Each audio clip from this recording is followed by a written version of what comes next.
The complete works of Swami Vivekananda, Volume 5, Section 5, Conversations and Dialogues. The conversations and dialogues are translated from the contributions of disciples to the Udbodhan, the Bengali organ of Ramakrishna Matha and Mission. First one. Think of death always, and new life will come within. Work for others. God, the last refuge. Shri Surendranath Das Gupta. One day, with some of my young friends belonging to different colleges, I went to Belur Math to see Swamiji. We sat around him. Talks on various subjects were going on. No sooner was any question put to him than he gave the most conclusive answer to it. Suddenly he exclaimed, pointing towards, "You are all studying in different schools of European philosophy and metaphysics and learning new facts about nationalities and countries. Can you tell me what is the grandest of all the truths of life or in life?" We began to think, but could not make out what he wanted us to say. As none put forth any reply, he exclaimed in his inspiring language, "Look here, we shall all die. Bear this in mind always, and then the spirit within will wake up. Then only the meaningless will vanish from you. Practicality in work will come, and you will get new vigor in mind and body. And those who come in contact with you will also feel that they have really got something uplifting from you." Then the following conversation took place between me and him and myself. But Swamiji, will not the spirit break down at the thought of that, and the heart be overpowered by the despondency? Swamiji, quite so. At first, the heart will break down, and despondency and gloomy thoughts will occupy your mind. But persist. Let days pass like that, and then you will see that new strength has come into the heart, that the constant thoughts of that is given you a new life and is making you more and more thoughtful by bringing every moment before your mind's eyes, the truth of the saying, vanity of vanities, all is vanity. Wait, let days, months, and years pass, and you will feel that the spirit within is waken up with the strength of a lion, that the little power within has transferred into a mighty power. Think of that always, and you will realize the truth of every word I say. What more shall I say in the words? One of the friends praised Swamiji in a low voice. "Swamiji, do not praise me. Praise and censure have no value in this world of ours. They only rock a man as if in a swing. Praise I have had enough of. Showers of censures I have also had to bear. But what avails thinking of them? Let everyone go on doing his own duty unconcerned. When the last moment arrives, praise and blame will be the same to you, to me, and to others. We are here to work and we'll have to leave all when the call comes." Myself. How little we are, Swamiji. Swamiji. True, you have well said. Think of this infinite universe with its millions and millions of solar systems, and then with what an infinite incomprehensibility power they are impelled, running as if to touch the feet of the one unknown. And how little we are. Where then is the room here to allow ourselves to indulge in wildness and mean mindedness? What should we gain here by fostering mutual im- enmity and party spirit? Take my advice, set yourself wholly to the service of others. When you come from your colleges, believe me, far greater happiness would then be yours than if you had had a whole treasury full of money and other valuables at your command. As you go on your way, serving others, you will advance accordingly in the path of knowledge. Myself. But we are so very poor, Swamiji. Swamiji, leave aside your thoughts of poverty. In what respect are you poor? Do you feel regret because you have not a coach and a pair or a retinue of servants at your beck and call? What of that? You little know how nothing would be impossible for you in life if you labor day and night for others with your heart's blood. And to and behold, the other side of the hollowed river of life standing revealed before your eyes. The screen of death has vanished, and you are the inheritors of the wondrous realm of immorality. Myself. Oh, how we enjoy sitting before you, Swamiji, and hearing your life giving words. Swamiji, you see, in my travel throughout India, all these years, I have come across many of the great souls, many a heart overflowing with loving kindness, sitting at whose feet I used to feel a mighty current of strength coursing into my heart. And the few words I speak to you are only through the force of that current gained by coming in contact with them.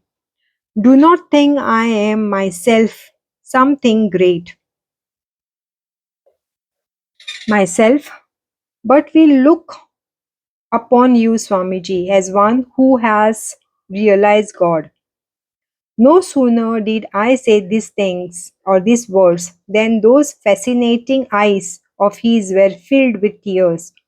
Oh, how vividly I see that scene before my eyes even now.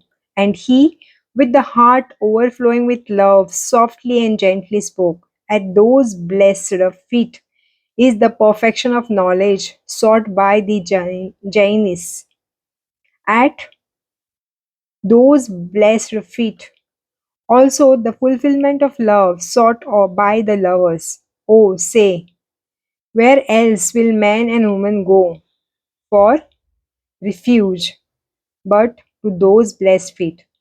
After a while again After a while he again said, Alas, what folly for men in this world to spend their days fighting and quarreling with one another as they do. But how long can they go on in that way? In the evening of life, in the evening of life, they must all come home at the arms of their mother. Second, the loss of Shraddha in India and need of its revival. Men, we want real social reform. Shri Surendranath Sen from Private Diary. Saturday, the 22nd Jan 1898. Early in the morning, I came to Swamiji, who was then staying in the house of Balaram Babu at 57 Bose, 57 Ramakanta Bose Street, Calcutta. The room was packed full with listeners. Swamiji was saying, We want Shraddha, we want faith in our own selves. Strength is life, weakness is death. We are the Atma, deadless and free, pure and pure by nature. Can we ever commit any sin? Impossible. Such a faith is needed. Such a faith makes man of us, makes God of us. It is by losing this idea of Shraddha that the country has gone to ruin. Question: How did we come to lose this Shraddha? Swamiji, we have had a negative education all along from our boyhood. We have only learnt that we are nobodies. Seldom are we given to understand that greater men were ever born in our country. Nothing positive has been taught to us. We do not even know how to use our hands and feet. We master all the facts and figures concerning the ancestors of the English, but we are sadly unmindful about our own. We have learned only weakness. Being a conquered race, we have brought ourselves to believe that we are weak and have no independence in anything. So, how can it be but that the Shraddha is lost? The idea of true Shraddha must be brought back once more to us. The faith in our own selves must be awakened, and then only all the problems which face our country will gradually be solved by ourselves. Next question. How can that ever be? How will Shraddha alone remedy the innumerable evils with which our society is beset? Besides, there are so many crying evils in the country, to remove which the Indian National Congress and other patriotic associations are carrying on the strenuous agitations and petitioning the British government. How better can their wants be made known? What has Shraddha to do with the matter? Swamiji, tell me, whose wants are those, yours or the ruler's? If yours, will the ruler supply them for you, or will you have to do that for yourself? Next question. But it is the ruler's duty to see to the wants of the subject people. Whom should we look up to for everything if not to the king? Swamiji, never are the wants of a beggar fulfilled. Suppose the government gives you all you need. Where are the men who are able to keep up the things demanded? So make men first. Men we want. And how can men be made unless Shraddha is there? Next question. But such is not the view of the majority, sir. Swamiji, what you call majority is mainly composed of fools and men of common intellect. Men who have brains to think for themselves are few everywhere. These few men with brains are the real leaders in everything and in every department of work. The majority are guided by them as with a string, and that is good, for everything goes all right when they follow in the footsteps of these leaders. Those are only fools who think themselves too high to bend their heads to anyone, and they bring on their own ruins by acting on their own judgment. You talk of social reform, but what do you do? All that you mean by your social reform is either window remarriage or female emancipation or something of that sort. Do you not? And these again are directed within the confines of the few of the caste only. Such a scheme of reform may be good to the few, no doubt, but of what avail is that to the whole nation? Is that reform or only a form of selfishness? Somehow, to cleanse your own room and keep it tidy and let others go from bad to worst. Next question. Then what you mean to say that there is no need of social reform to at all? Answer. Swamiji. Swamiji. Who says so? Of course there is a need of it. Most of Most of what you talk of as social reform does not touch the poor masses. They have already those things, the widow remarriage, female emancipation, etc., which you cry for. For this reason, they will not think of those things as reforms at all. What I mean to say is that want things as reform at all. What I mean to say is that want of Shraddha has brought in all the evils among us and in bringing in more and more. My method of treatment is to take out my by the roots. My method of treatment is to take out by the roots the very causes of the diseases and not to keep them merely suppressed. Reforms we should have in many ways. Who will be so foolish as to deny it? There is, for example, a good reason for intermarriage in India, in the absence of which the race is becoming physically weaker day by day. Since it was a day of a solar eclipse, the gentleman who was asking this question saluted Swamiji and left, saying, I must go now for a bath in the Ganga, and I shall, however, come another day. Third, reconciliation of Jnana Yoga, reconciliation of Jnana Yoga and Bhakti Yoga. God in good and in evil too. God in good and evil too. Use makers a thing good or evil.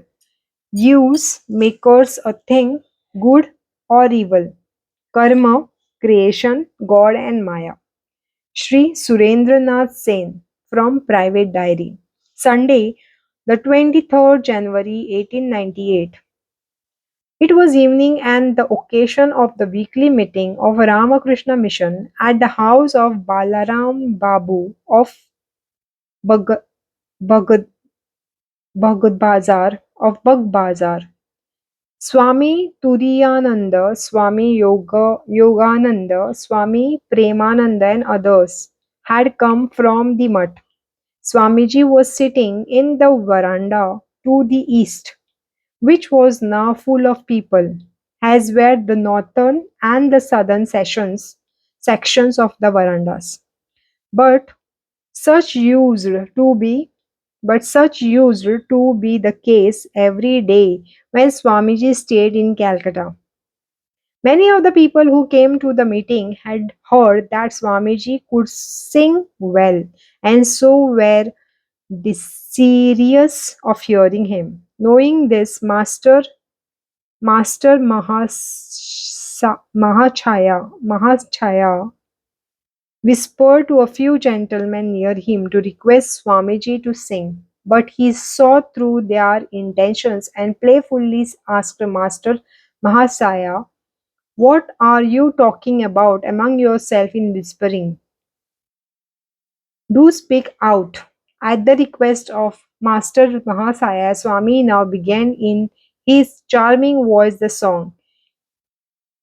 Keep with loving care the darling mother Shama in their heart. Keep with loving care the darling mother Shama in thy heart. It seemed Mahasha well. It seemed as if a veena was playing. At its close, he said to the Master Mahasaya, well, are you now satisfied? But no more singing. Otherwise, being in the swing of it, I shall be carried away by its intoxication. Moreover, my voice is now spoiled by frequent lecturing in the West. My voice trembles a great deal. Swamiji then asked one of his Brahmacharyan disciples to speak on the real nature of mukti. So the Brahmacharyan stood up and spoke at some length. A few others followed him. Swamiji then invited discussion on the subject of the discourse and called upon one of his householder's disciple to lead it. But as the latter tried to advocate the Advaita and Jnana and assign a lower place to dualism and bhakti, he met with the protest from one of the audience. As each of the two opponents tried to establish his own viewpoint, a lively word fight assumed. Swamiji watched them for a while, but Seeing that they were getting excited, silenced them with the following words: "Why do you get excited in arguments and spoil everything? Listen, Sri Ramakrishna used to say that pure knowledge and pure bhakti are one and the same. According to the doctrine of bhakti, God is held to be all love. One cannot even say, I love him, for the reason that he is all love. There is no love outside himself. The love that is in the heart with which you love him is even he himself.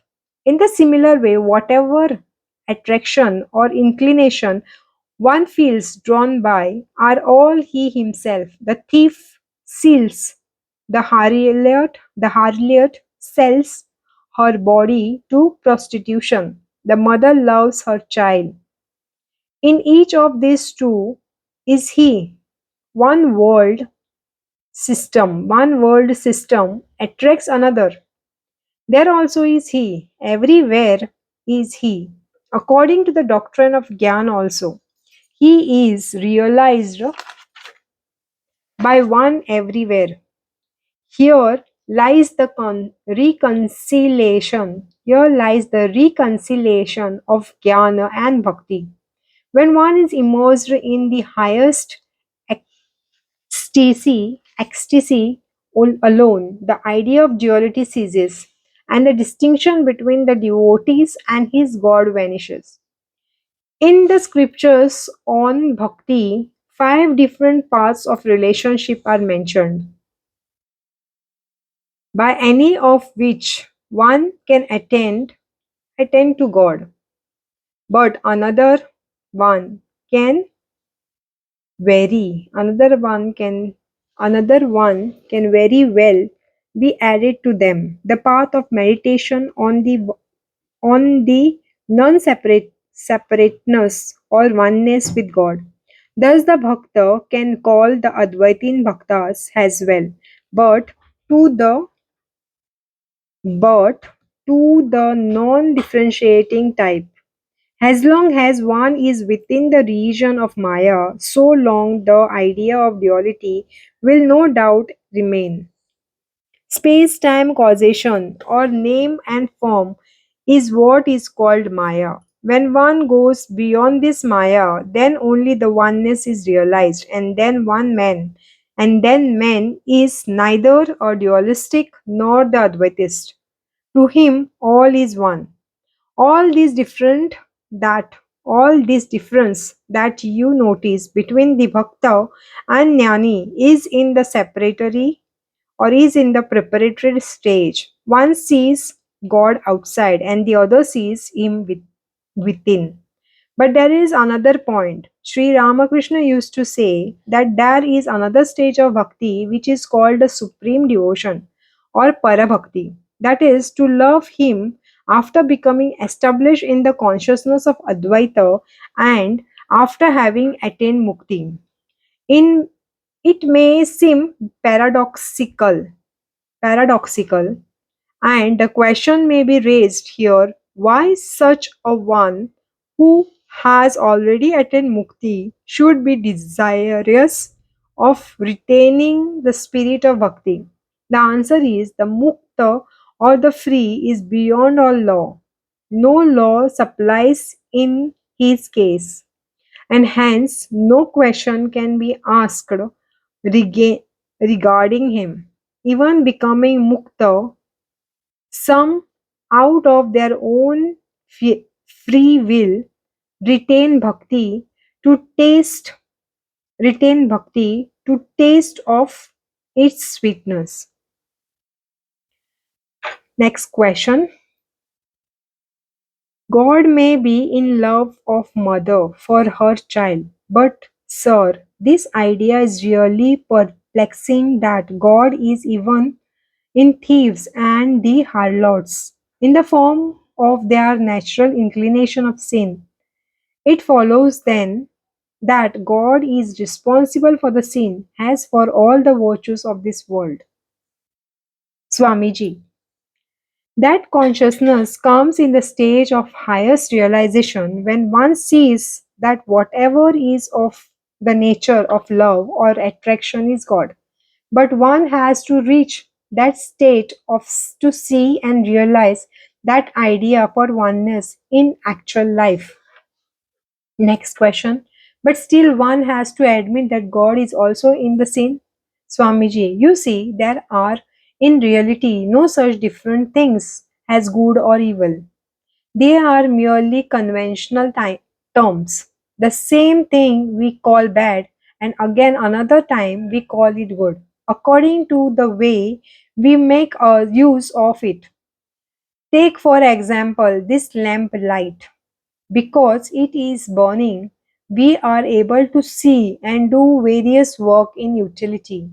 This is one mode of using the light. Again, if you put your finger in it, they will be burned. And another mode of using the same light. So we should know that the thing becomes good or bad according to the way we use it. Similarly, with virtues and vice. Broadly speaking, the proper use of any of the faculties of our mind and body is termed virtue, and its improper application or waste is called as vice. Thus, question after question were put, and the answer someone remarked the theory that God is even there, where one heavenly body attracts another, may or may not be true as a fact, but there is no denying the exquisite poetry the idea conveys. Swamiji, no, my dear sir, that is not poetry. One can see for oneself its truth when one attains knowledge. From what Swamiji further said on this point, I understood him to mean that matter and spirit, though to all experiences or though to all appearances they seem to be two different distinct things, are really two different forms of one substance, and the similarity all the different forces that are known to us, whether in the matter or material form or in the internal world, are but various forms of the manifestation of one force.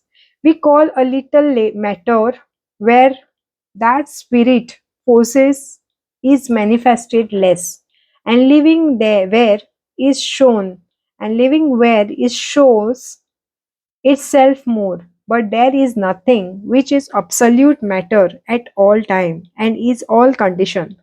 The same force which presents itself in the material world has attraction or gravitation is felt in its finer and subtler state has love, and the like is and the like in the higher spiritual stages of realization.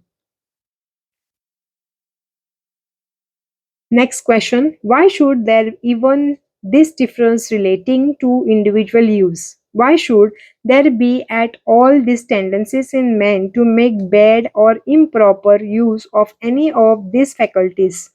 Swamiji, that tendency comes as the result of one's own past actions, that is karmas. Everything one has in of his own doing. Hence, it follows that it is solely in the hands of every individual to control his tendencies and to guide them properly. Next question. Even if everything is the result of our karma, still it must have had a beginning. And why should our tendencies have been good or bad at the beginning? Swamiji, how do you know that there is the beginning? That is a beginning. The Srishti, that is creation, is without beginning. This is the doctrine of the Vedas. So long as there is God, there is creation as well. Next question. Well, sir, why is this Maya here? And whence has it come? Swamiji, it is a mistake to ask. Why? With respect to God, only do so regarding we can only do so regarding one who has wants or imperfections. How can there be any why concerning him who has no wants and who is one whole? No such question has whence has Maya come can be asked.